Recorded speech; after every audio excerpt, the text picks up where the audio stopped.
Comment lancer ton tout premier produit e-commerce lorsque tu n'as aucune expérience et surtout aucune compétence dans ce domaine? Dans cette vidéo, je vais te donner de façon très simple et très ramassée les différentes étapes par lesquelles il faut passer pour te lancer en e-commerce en partant de zéro expérience. Avant de commencer, like cette vidéo, mets-la en favori et partage-la au maximum. Surtout, abonne-toi si ce n'est pas encore fait, car sur ce compte-là, je partage énormément d'informations qui peuvent te permettre de gagner de l'argent uniquement avec ton téléphone portable et une connexion Internet.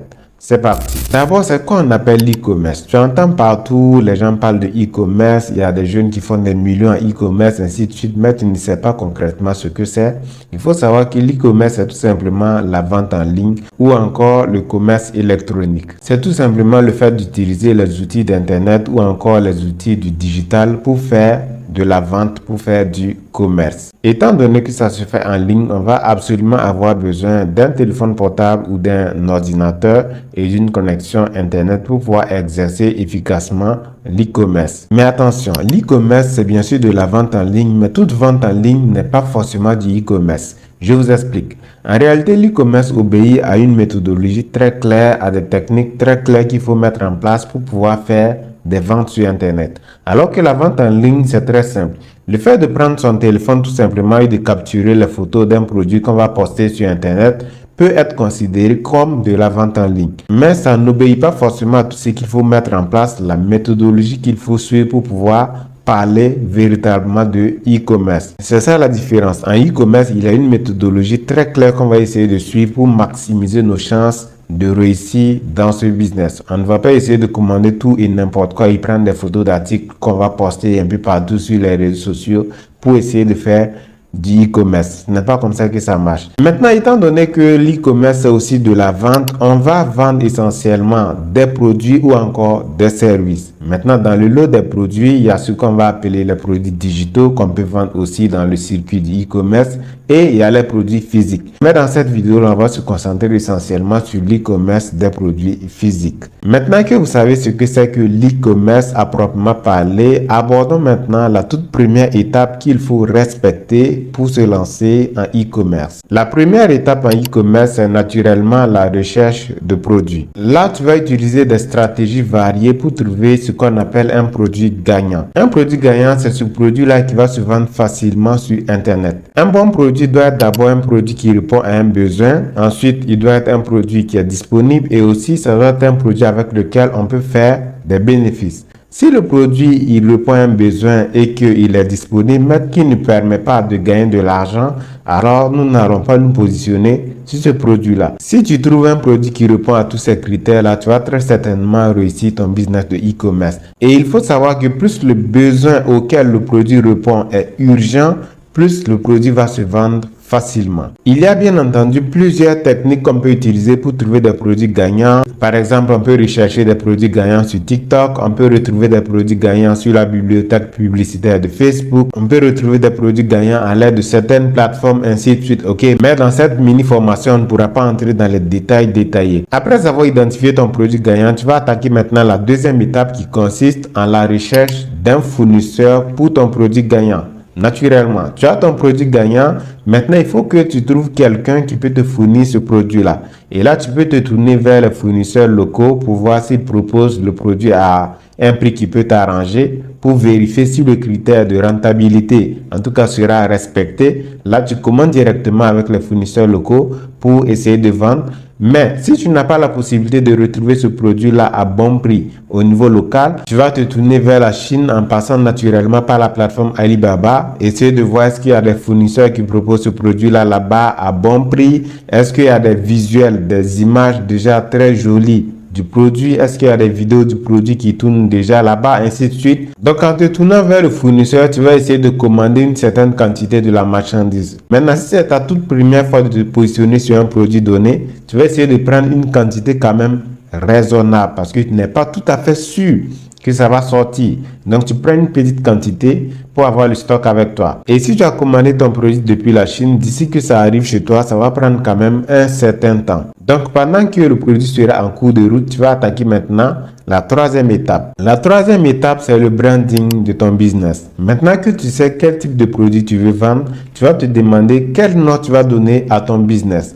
Est-ce que tu vas donner un nom global de telle sorte que tu puisses vendre tout et n'importe quoi en même temps avec ce même nom de business là, ou encore est-ce que tu vas donner un nom spécifique ou encore un nom de marque qui va s'attribuer essentiellement au produit que tu as commandé qui est en train de venir là. Une fois que tu choisis le nom de ton business ou encore le nom de ta marque, tu vas maintenant créer un logo pour ta marque ou encore pour ton business. Après avoir fini de créer le logo, tu vas mettre en place ce qu'on appelle une page Facebook. Donc, tu vas créer une page Facebook sur laquelle tu vas charger le logo également, mettre une description de ce que tu veux faire sur la page, la description de ton business ou encore de ta marque, ainsi de suite. Après avoir fini cela, tu vas récupérer quelques photos du produit ou même des vidéos du produit et commencer à faire des visuels pour le produit. Tu peux utiliser par exemple le logiciel CapCut pour faire le montage vidéo pour le produit ou utiliser l'application Canva pour faire les affiches pour le produit, ainsi de suite. Pendant que le produit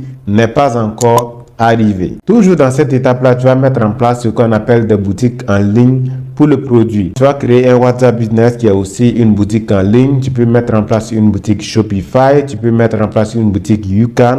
Cela va dépendre de toi. Et sur chacune de tes boutiques, pour le même produit, tu vas utiliser le même logo. Le logo que tu as mis sur ta page, tu vas mettre cela également sur ton WhatsApp Business. Si c'est le cas d'une boutique Shopify, par exemple, tu vas commencer à faire une page produit. Donc, tu récupères toujours des photos de produits, ça et là, des vidéos de produits, ça et là. Tu fais des petits montages et tu fais une page produit sur laquelle on va retrouver la photo du produit, des vidéos du produit, une description bien claire du produit, le prix du produit. Voilà, tu mets tout ça là-bas, ainsi de suite, en attendant toujours que le produit arrive. Et dès que tu reçois ton stock de marchandises en Afrique, tu attaques immédiatement la quatrième étape. La quatrième étape consiste à faire connaître maintenant ton produit. Tu as trouvé ton produit gagnant, tu as commandé un stock du produit, tu as mis en place des boutiques en ligne, tu as créé des visuels, des créatifs, ainsi de suite.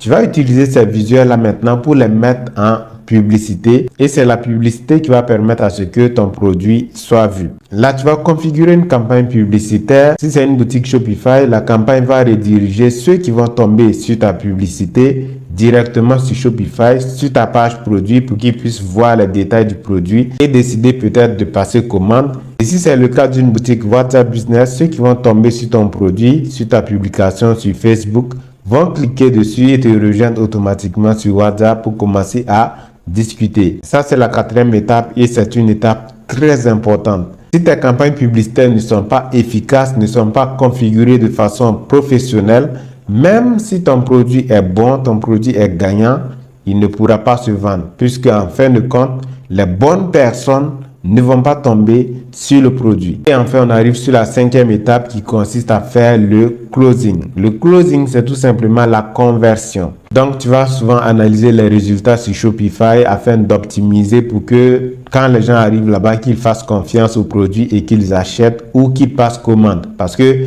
acheter directement est différent de passer commande. En Afrique, généralement, les gens vont passer commande et le paiement va se faire à la livraison. C'est lorsqu'on appelle le client pour confirmer la livraison avant d'aller livrer la marchandise, c'est là qu'on parle de closing. Ou encore si le client vous contacte sur WhatsApp directement et que vous commencez à discuter avec le client pour l'amener à acheter, c'est ça aussi qu'on appelle du closing. Et là, c'est fini, tu es en train de faire du e-commerce. Mais il y a une toute dernière étape qu'on peut ajouter, c'est ce qu'on appelle le scaling. Le scaling, c'est juste aller au niveau supérieur. Si tu as trouvé ton produit, le produit fonctionne, tu as commandé une petite quantité, ça sort très vite, tu as commandé encore une grosse quantité, ainsi de suite. Au niveau des publicités également, tu vas essayer d'augmenter le budget publicitaire, peut-être même dupliquer les campagnes qui fonctionnent bien pour essayer de faire beaucoup plus de ventes, ainsi de suite. Et si à un moment donné, tu es dans un pays spécifique et que tu vois que ça marche bien, si tu as l'impression que dans un autre pays également, il y a du potentiel, tu peux décider de t'étendre dans ce pays-là, ainsi de suite. Je prends un exemple, tu es au Burkina Faso, tu vends un produit e-commerce qui fonctionne bien, tu fais du scaling au Burkina, mais ça reste au Burkina. Tu peux décider de dupliquer ce que tu es en train de faire au Burkina là, en Côte d'Ivoire, au Cameroun, au Gabon, ainsi de suite. Et puis voilà, c'est parti. Tu encaisses maintenant des millions par mois. Essentiellement avec ton téléphone et une connexion Internet. Et si tu as suivi la vidéo jusque-là, tu vas te rendre compte très certainement que l'e-commerce est une très grande famille. À l'intérieur, on va retrouver beaucoup de compétences que tu vas développer. Dans cette vidéo, j'ai essayé vraiment de condenser les choses. Sinon, dans chaque étape, il y a encore des sous-étapes qu'il faut développer ainsi de suite pour aller de l'avant. Si vous voulez comprendre davantage toutes ces différentes étapes-là dans les détails détaillés afin de vous lancer, je vous invite à me contacter. J'ai une formation très complète entièrement en ligne sur le sujet qui va vous apprendre toutes les étapes dans les détails de la recherche du produit au lancement des publicités. Si tu as appris quelque chose dans cette vidéo, abonne-toi si ce n'est pas encore fait, like, partage et écris toutes les questions que tu as sur le sujet dans les commentaires.